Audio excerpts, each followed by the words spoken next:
నమస్తే, నేను Lakshmi. Ten TV ప్రేక్షకులందరికీ వైకుంఠ ఏకాదశి శుభాకాంక్షలు.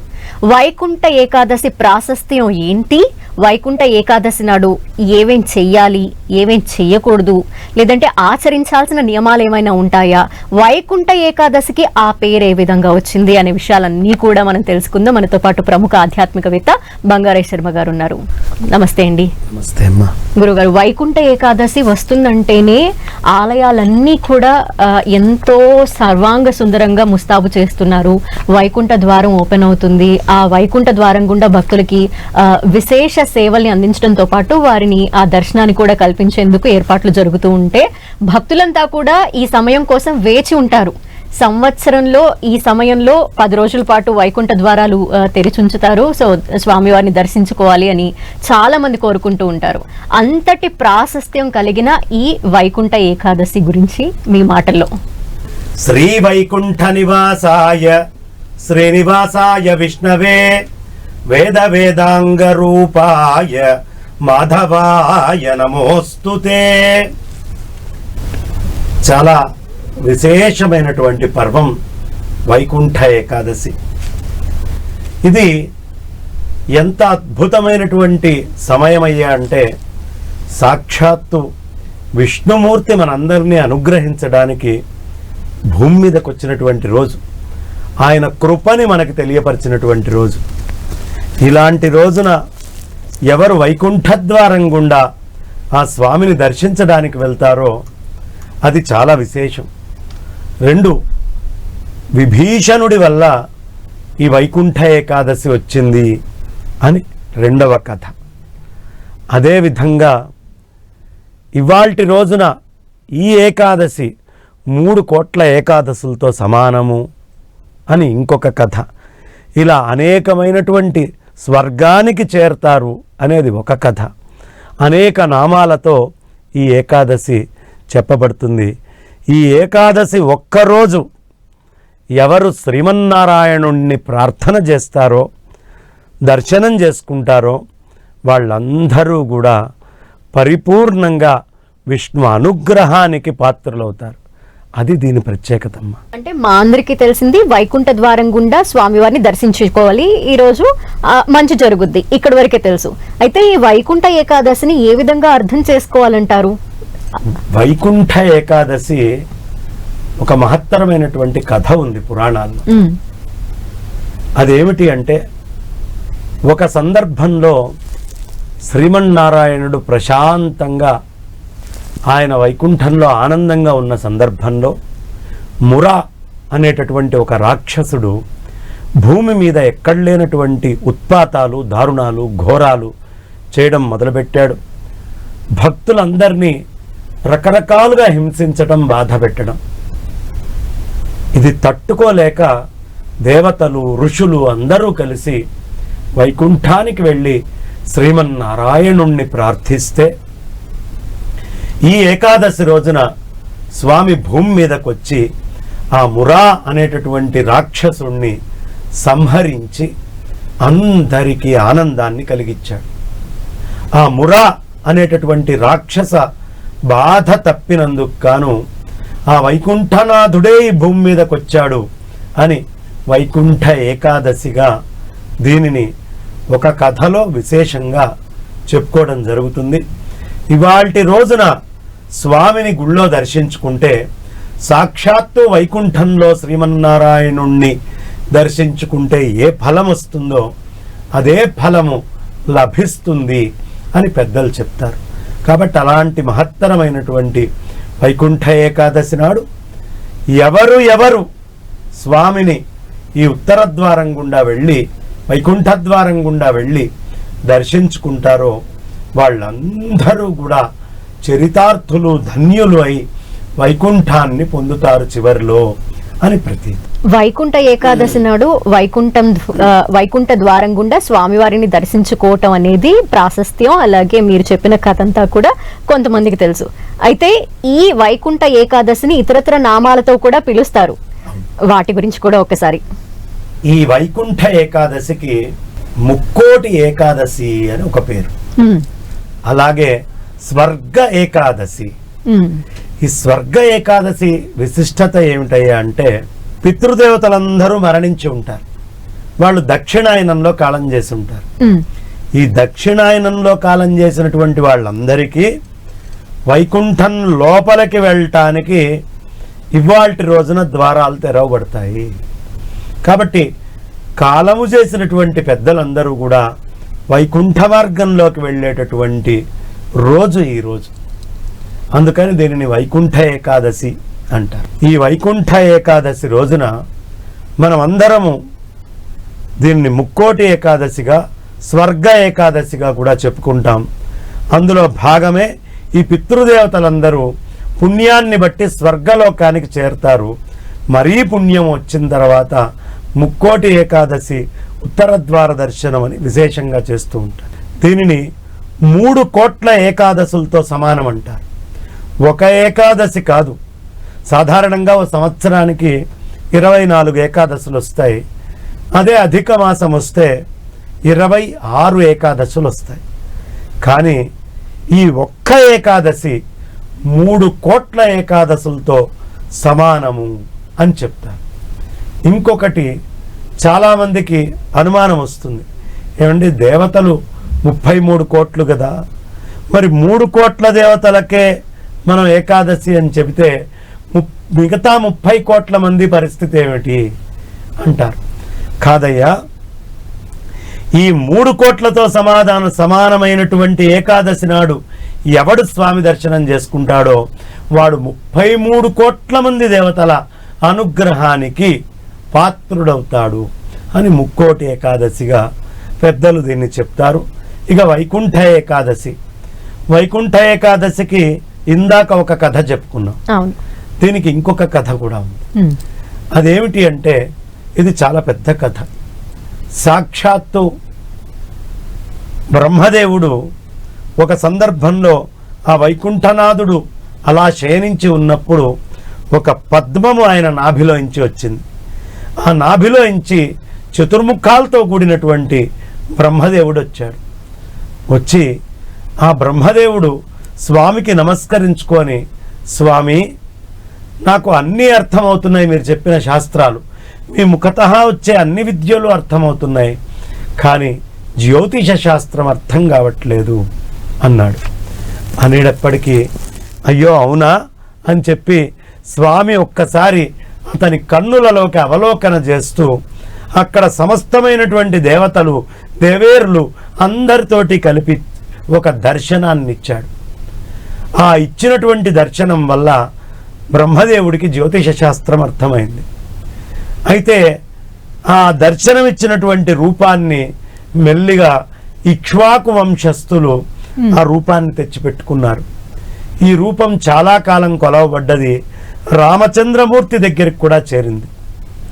ఒక సందర్భంలో రావణవధ అయిన తర్వాత చక్కగా స్వామివారు అయోధ్యకొచ్చి ఆ సింహాసనం మీద అధిష్టానమైనప్పుడు ఎవ్వరు ఏది కోరుకుంటుంటే ఆ కోరికల్ని తీరుస్తూ వెళ్ళారు. అందుకనే సప్త ప్రాకారాలతో ఉండేటటువంటి ఆ దివ్యమైనటువంటి క్షేత్రం ఇక్ష్వాకు వంశము రామచంద్రమూర్తికి కూడా ఇలవేల్పైనటువంటి స్వామి. ఆ స్వామిని అక్కడ ప్రతిష్ఠ చేశాడు. దీనికి కారణం వినాయకుడు. వెంటనే విఘ్నేశ్వరుడు అక్కడి నుంచి పరిగెత్తుకొని పారిపోయాడు. భీషణుడికి పట్టరాని కోపం వచ్చింది. అలా అలా పారిపోతూ ఉంటే 8 కిలోమీటర్ల దూరంలో ఉచ్చిపిళ్ళయ్యార్ రాక్ ఫోర్ట్ అనేటటువంటి ఒక కోట ఉంటుంది. అక్కడికి వెళ్ళి సుప్రతిష్ఠితమయ్యాడు. వెంటనే విభీషణుడు ఉరుక్కుంటూ వెళ్ళి వినాయకుణ్ణి మాడు మీద ఒకటి కొడతాడు కోపంగా ఆ బ్రహ్మచారిని. ఇప్పటికీ మనం రాక్ ఫోర్ట్ లో ఉన్న ఆ వినాయకుడి నెత్తి మీద చిల్లి చూడొచ్చు. అది విభీషణుడు కొట్టింది. తర్వాత అయ్యో ఇంత తప్పు చేశాను, విఘ్నేశ్వరుణ్ణా నేను కొట్టింది అని తన తల మీద 2 చేతులతో మోదుకున్నాడు. అప్పటి నుంచే వినాయకుడి దగ్గర 2 చేతులతో తల మీద మోదుకోవడం అనే సంప్రదాయం వచ్చింది. వెంటనే శ్రీరంగానికి వచ్చాడు. స్వామిని అనేక విధాల ప్రార్థించాడు. కానీ స్వామి ఒకటే చెప్పాడు, నాయనా నేను ఒక్కసారి భూమి మీద ప్రతిష్ఠితమైతే ఇక మళ్ళీ రాను. రామచంద్రమూర్తి మాట అది. కాబట్టి నేను ఇక్కడే ప్రతిష్ఠితమై ఉంటా, నీకోసం దక్షిణ దిక్కు తిరిగి లంక వైపు చూస్తూ ఉంటా, నీకొక వరం ఇస్తాను. ఈ ఒక్క ఏకాదశి రోజు నాడు ఈ ముక్కోటి, మనం ధనుష్కోటి అంటాం చూడమ్మా. ధనుష్కోటి అంటే ఏమిటి? ధనుర్మాసంలో కోటి రకాలైనటువంటి దేవతలు, ముక్కోటి దేవతలు అందరూ అక్కడికి వచ్చారు. 3 కోట్ల నదులు అక్కడికి వస్తాయి. ముక్కోటి దేవతలు వచ్చి అక్కడ ఆరాధన చేస్తారు. 33 కోట్లు అక్కడికి వస్తారు. కాబట్టి ఇంత వైభవమైంది కాబట్టి స్వామి అక్కడ ప్రతిష్ఠితం చేసి ఏకాదశి రోజు ఆయన అక్కడి నుంచి ఇక్కడికి రమ్మన్నారు. ఈ ఏకాదశికి కోటికి సంబంధం ఉంది కాబట్టి ధనుష్కోటి, ముక్కోటి అనే పదాలు అక్కడ రావడం జరిగింది. ఈ ధనుష్కోటి, ఈ ముక్కోటిని చాలా విశేషంగా మనం పూజించుకుంటే విభీషణుడికి ఏ దర్శనమిస్తాడో, ఇప్పటికీ విభీషణుడి గుడి ఉంటుందమ్మా ఆ సప్త ప్రాకారాల లోపల. విభీషణుడు ప్రతి ముక్కోటి ఏకాదశికి, వైకుంఠ ఏకాదశికి, స్వర్గ ఏకాదశికి వచ్చి అక్కడ స్వామిని కొలుస్తాడు, తరిస్తాడు. కాబట్టి మనం కూడా ముక్కోటి ఏకాదశిని చాలా విశేషంగా కొలుచుకుందాం. ఆ కొలుచుకున్నటువంటి ఏకాదశి నాడు 3 కోట్ల దేవతలు, 30 ముక్కోట్ల దేవతలు, 3 కోట్ల ఏకాదశులు, వైకుంఠనాథుడు, ఇన్ని అనుగ్రహాలు, రాముడి ఇలవేల్పు కూడా పొందే అనుగ్రహం మనకు వస్తుంది. కాబట్టి ఆ రంగనాథుణ్ణి మనం అందరం కొలుద్దాం. కానీ శర్మ గారు, వైకుంఠ ద్వారం గుండానే మనం ఎందుకు దర్శనం చేసుకోవాలి ఈ రోజున? అందుకంటే స్వామి దక్షిణం వైపు చూస్తున్నాడు, ఎటు లంక వైపు. మరి అటు నుంచి విభీషణుడు ఎటువైపు వస్తాడు? దక్షిణంలో ఉన్నవాడు స్వామిని చూడాలంటే ఉత్తరం రావాలి కదా. అతను ఉత్తర ప్రయాణం చేసి వస్తాడు, స్వామి దక్షిణం వైపు చూస్తాడు. అందుకని ఆ భక్తుడికి గుర్తుగా ఒక ఉత్తర ద్వార దర్శనం. రెండవది, ఎప్పుడైనా యోగశాస్త్రం ప్రకారం కుడి పక్కన మనకి హృత్వాసి ఉంటాడు, దక్షిణం వైపు గుండె శక్తి. ఈ శక్తిని ఆధారం చేసుకొని సాధనగా నువ్వు దక్షిణం వైపు, అసలైనటువంటి గుండె వైపు ప్రయాణం చేయవయ్యా. అది నిర్గుణ నిరాకారము, ఇది సగుణ సాకారం, కనిపించే శక్తి, కనిపించని శక్తి.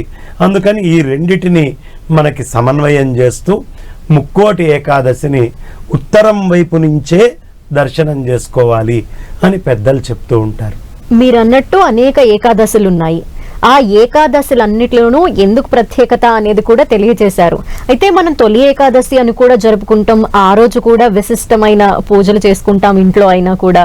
సో వాటికి వీటికి తేడా ఏంటంటారు? ఎట్లా?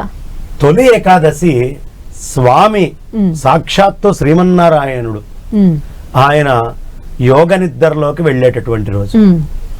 ఇక కార్తీక మాసంలో ఉత్థాన ఏకాదశి అని వస్తుంది. ఆ రోజు యోగ నిద్ర నుంచి స్వామి లేస్తారు. ఆ తర్వాత ఈ ధనుర ఏకాదశి ఆ స్వామి భూమి మీదకి వచ్చి మురా అనే రాక్షసుణ్ణి చంపడం, విభీషణాదుల్ని అనుగ్రహించడం, ఇవన్నీ కూడా ఈ ఏకాదశి రోజు జరిగినాయి. కాబట్టి ఈ ఏకాదశి ఒక రకంగా భక్తుణ్ణి రక్షించడము, రాక్షసుల్ని సంహరించడం. అది స్వయంగా స్వామి యోగ నిద్రలోకి వెళ్ళటం, యోగ నిద్ర నుంచి లేవడం. కాబట్టి ఇదంతా విష్ణువాలయాలు, విష్ణుమూర్తికి సంబంధించినటువంటి విశిష్టత అని చెప్తాయి. కాబట్టి విష్ణువాలయాలకి మనం అందరం ఆ విధంగా వెళ్ళి దర్శనం చేసుకుంటాం. ఓకే. అయితే పర్వదినాలన్నింటిలో కూడా చాలా మంది ఉపవాసాలు ఉంటూ ఉంటారు. ఆ రోజు దేవుని గురించి ఆలోచిస్తూ ఇతరత్ర ఆలోచనలు విడిచి ఉపవాసాలు, జాగరణలు ఇటువంటివన్నీ చేస్తూ ఉంటారు. అయితే వైకుంఠ ఏకాదశి లేదా ముక్కోటి ఏకాదశి రోజు చేయవలసినవేంటి? ఉపవాసం ఆచరించాల్సిన అవసరం ఉంటుందంటారా? ఒకవేళ ఉపవాసం ఆచరించలేని వాళ్ళు ఏం చేస్తే మంచిది? వైకుంఠ ఏకాదశి ఏ ఏకాదశి అయినా ఉపవాసం ఉండాలి. ఇది చాలా విశేషమైనది. ఈ వ్రతం ఎలా ఉంటుంది వైకుంఠ ఏకాదశి అంటే, పలహారమున కన్న పండ్లు, పండ్ల కన్న పాలు, పాల కన్న నీళ్లు, నీటి కన్న పవన భక్షణం ఎంతో శ్రేయస్కరంబు ఈ ఏకాదశి వ్రతానికి. కాబట్టి గాలితో ఉండగలిగేవాడు గాలితో ఉండాలి. బాలుడు, వృద్ధులు, ఆతరులు ఇలాంటి వాళ్ళకి ఏం కండిషన్ లేదు. చేయలేని వాళ్ళు పలహారము, చేయగలిగిన వాళ్ళు గాలి, మధ్యస్థంగా ఉండేవాళ్ళు పండ్లు, నీళ్లు, పాలు, నీళ్లు. ఓకే. అలాగే మనం గుడికి వెళ్ళటం అనేది తెలిసిందే, ఆలయానికి వెళ్ళి దర్శించుకుని వస్తాము. అలాగే ఇంట్లో చేయాల్సినవి, పాటించాల్సిన నియమాలు కూడా ఇంకా ఏమన్నా ఉన్నాయంటారా? ఉపవాసం ఇంట్లో పాటించాల్సిందే. అది కాకుండా తెల్లవారుజామున స్నానము ఇంట్లో చేయాల్సిందే. చక్కగా పురాణ శ్రవణాలు ఇలాంటివి వినడము, స్వామి యొక్క గాథలు, ఆ మహావిష్ణువు ఏ విధంగా ఆయన రాక్షస సంహారం చేశారు, ఏ విధంగా గోపికల్ని ఉద్ధరించారు, ఏ విధంగా మహావిష్ణువు బ్రహ్మదేవుణ్ణి ఉద్ధరించాడు, కూర్మ రూపంలో ఆయన ఏం చేశారు, దశావతారాల్లో ఆయన మహత్తేమిటి, అలా స్వామి యొక్క గాథల్ని, కథల్ని, స్వామి యొక్క మంత్రాలని, స్వామివారికి సంబంధించిన విషయాల్ని ఈ రోజున ఇంట్లో బాగా అనుష్ఠానం చేయాలి. అయితే ఈ వైకుంఠ ఏకాదశి రోజు ఆలయాలన్నీ కిక్కిరిసిపోయి కనిపిస్తూ ఉంటాయి. ఒక్క రోజులో ప్రతి ఒక్కరూ వెళ్ళి ఆ దర్శన భాగ్యాన్ని కలగడం అనేది చాలా కష్టమైన విషయం. అందుచేత 10 రోజుల పాటు వైకుంఠ ద్వార దర్శనం అనేది ఆలయాల్లో కల్పిస్తూ ఉంటారు భక్తులందరికీ. మరి 10 రోజుల దర్శనం కూడా ఒకే ఫలితాన్ని ఇస్తుందా?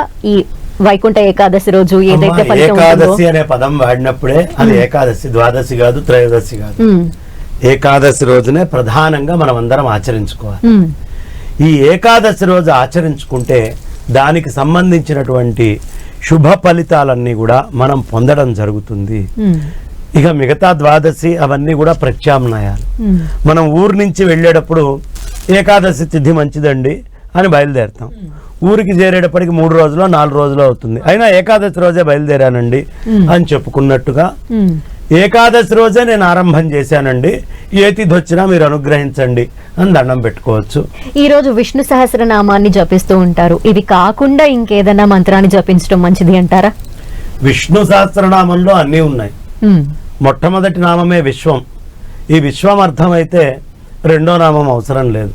అది అర్థం కాలేదు కాబట్టి విష్ణుర్, ఇంకా వషట్కారు, భూత భవ్య భవత్ అనేటటువంటి 3 కాలాలు, వాటికి ప్రభు ఆయన అని చెప్పుకోవడం. ఇలా ఈ నామాల్లో విశ్వం అర్థమైతే మిగతా దక్కర్లేదు. విష్ణు సహస్రనామాలు చదువుకుంటే విశేషం. కానీ ఈ కలియుగంలో అందరికీ నోరు తిరిగి సావదు కదా. అవును, జనరేషన్ మారుతూ వస్తున్న నేపథ్యంలో పండుగలైనా పర్వదినాలైనా వారు సెలబ్రేట్ చేసుకునే తీరు మారిపోతోంది.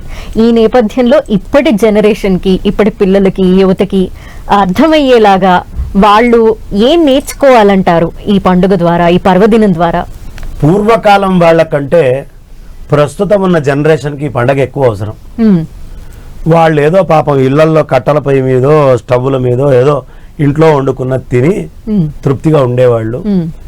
వాళ్ళ పొట్ట అరుగుదల ఎప్పుడైనా ఇబ్బంది వస్తే అది వాళ్ళకి సెట్ అవుతూ ఉండేది. కానీ ప్రస్తుతం ఉన్న కాంటెంపరీ వరల్డ్ ఫాస్ట్ అయిపోయింది కదమ్మా. కాబట్టి ఫుడ్ ఫాస్ట్ అయింది, వ్యవహారము ఫాస్ట్ అయింది, వ్యవస్థ ఫాస్ట్ అయింది. ఈ ఫాస్ట్ అయినటువంటి వ్యవహారంలో ఫాస్టింగ్ అనేది చాలా అవసరం.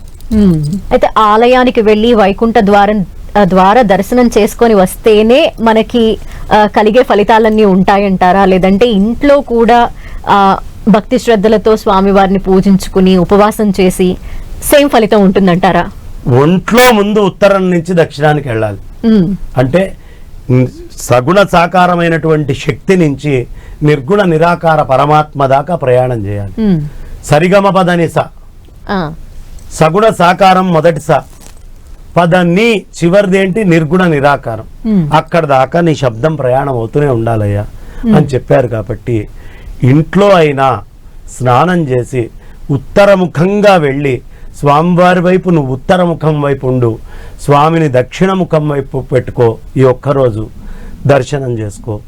లేదా ఉత్తరముఖంగా వెళ్ళి స్వామి దగ్గరకు వెళ్ళాక దక్షిణముఖంగా ముందు చూసి అప్పుడు ప్రాంగ్ముఖంగా ప్రార్థన చేసుకో, పశ్చిమముఖంగా చేసుకో. ఈ ఒక్కరోజు ఉత్తరం నుంచి స్వామిని చూస్తూ దక్షిణం వైపు అభిముఖంగా నువ్వు నిల్చొని ఉండు అని చెప్తున్నారు. ఆ విధంగా ఆ ప్రయాణం చేసి నువ్వు ఉత్తరం వైపుగా వచ్చి దక్షిణాభిముఖంగా స్వామి వైపుకు వెళ్ళి మళ్ళీ ఉత్తరమో తూర్పో తిరిగి నమస్కారం చేసుకోవాలి. అప్పుడు ఇంట్లో చేసుకున్న అదే ఫలితం వస్తుంది, గుళ్ళో చేసుకున్న అదే ఫలితం. అంటే ఆచరించాల్సిన నియమాలన్నిటి గురించి మనం మాట్లాడుకుంటూ వస్తాం, కానీ కొన్ని కొన్ని తెలియకుండానే తప్పులు దొర్లుతూ ఉంటాయి ప్రతి ఒక్కరికి కూడా. సో చెయ్యకూడనివి ఈ రోజు ఏమైనా ఉన్నాయంటారా? ఈ ఒక్క రోజైనా అనవసరమైన పదార్థాలని భుజించకుండా ఉండడానికి ప్రయత్నం చేయండి. అది శరీరం సిస్టమ్కి చాలా మంచిది. ఫాస్టింగ్ చేయడం. 2, నామము చేయటం. చేయకూడని పనులు ఏమిటి అంటే గుడ్డిని అపవిత్రం చేయటం, ఇష్టం వచ్చినటువంటి వస్త్రధారణ చేసి ఎక్కడ పడితే అక్కడ తిరుగుతూ గుళ్ళోకి వెళ్ళిపోవడం, నేను గంగా మహాభక్తుడని వెళ్ళిపోవడం చేయకూడదు. చక్కగా శుభ్రమైనటువంటి వస్త్రాలని ధరించి శుభ్రమైనటువంటి పొగల్ని తీసుకొని వెళ్ళి గుళ్ళు, నీళ్లు, పర్వతాలు, వృక్షాలు కలుషితం కాకుండా వాటిల్ని కాపాడుకునేటటువంటి ప్రకృతితో కూడిన పరమాత్మ పూజ ఇది అని గుర్తించి ప్రకృతిని గౌరవించుకుంటూ పరమాత్మని ఆరాధించవయ్యా అని ధర్మశాస్త్రాలు చెప్తున్నాయి. కాబట్టి అనవసరమైన తిండ్లు తినకండి. ఎంత తక్కువ తిండితోటి ఉండగలిగితే అంత తక్కువ తిండితోటి ఉండండి. ఈ ముక్కోటి ఏకాదశి గురించి ఎన్నో పురాణ గాథల గురించి మీరు తెలియజేశారు. అయితే ఇంకా ఏదైనా భక్తులకి తెలియనిది, పురాణాల్లో వెనకబడి ఎవరికి తెలియని ఏదైనా గాథ ఉంటే గనక అది కూడా తెలియజేయండి ఒకసారి. పురాణాల్లో అనేకమైనటువంటి అంశాలు మనకి చెప్పబడుతూ ఉన్నాయి. మురని ఉద్ధరించడమే కాకుండా ఈ స్వామివారు ఈ ఏకాదశి రోజు చాలా ప్రత్యేకంగా, ఎలా అయితే ఉత్థాన ఏకాదశికి పాండురంగడి దర్శనం విశేషంగా మనం చేసుకుంటూ ఉంటామో, అదేవిధంగా మనం శయన ఏకాదశి కూడా పాండురంగడి దర్శనం చేసుకుంటూ ఉంటామో, ఈ ముక్కోటి ఏకాదశి నాడు ఎవరు భక్తితో స్వామిని కొలుస్తారో, మీరు గనక చక్కగా ఆ స్వామివారిని చూడటానికి పండరీపూర్కి కనుక వెళ్తే ఆ పండరినాథుడికి ఒక ప్రత్యేకత ఉంది. ఇవాళ భక్తుల కోసం తానే బయటకు వచ్చి తిరుగుతాడు. వైకుంఠంలో ఉన్న విష్ణుమూర్తి కూడా తిరుగుతాడు. భక్తితోటుండే మనం తిరిగేటటువంటి అనేక మంది భక్తులని, ఆళ్వార్లని కానివ్వండి, భక్తులని కానివ్వండి, ఉద్ధరించినటువంటి ప్రత్యేక లక్షణం ఉన్నటువంటి ఏకాదశి. కాబట్టి రాక్షస సంహారమే కాదు, భక్తుల ఉద్ధరణ కూడా ఈ రోజున జరుగుతుంది. అది దీని ప్రత్యేకత. ఇంకా ఏ పుణ్యక్షేత్రాలని ఈ రోజు దర్శించుకుంటే చాలా మంచిదండి? ఏ విష్ణు క్షేత్రమైనా, ఏ గోశాలలకైనా, ప్రధానం గోశాలమ్మ, ఏ గోశాలలకైనా మీకు కుదరకపోతే ఒక అనుష్ఠానం చేసుకునేటువంటి సద్బ్రాహ్మణి దగ్గరికి వెళ్ళి అతని దగ్గరికైనా సరే మీరు ఉత్తర ద్వారం గుండా వెళ్ళి నమస్కారం చేసుకున్నా, ఏ చెట్టుకైనా, ఏ పుట్టకైనా, ఏ నదికైనా, ఏ రాయికైనా, ఏ రప్పకైనా ఇది విష్ణు స్వరూపము అని భావించి ఉత్తరం వైపుగా నడుచుకుంటూ 4 అడుగులు వేసి అలా దర్శనం చేసుకుంటే స్వామిని దర్శించుకున్న ఫలితం వస్తుంది. సో బంగారేశ్వరం గారు, వైకుంఠ ఏకాదశి పర్వదినం రోజు ఎంత ప్రాశస్త్యం ఉంది, ఎంత విశిష్టత కలిగి ఉంది తో పాటు ఏమేం చేస్తే మంచిది, మరియు ముఖ్యంగా ఈ జనరేషన్ కి ఇలాంటి పర్వదినాల్ని ఏ విధంగా జరుపుకోవాలి అనే విషయం తెలియని నేపథ్యంలో వారందరికీ కూడా అర్థమయ్యేలాగా వివరించినందుకు ధన్యవాదాలు. ధన్యవాదాలమ్మా. ఇది వాటి ప్రత్యేక కార్యక్రమం. నమస్తే.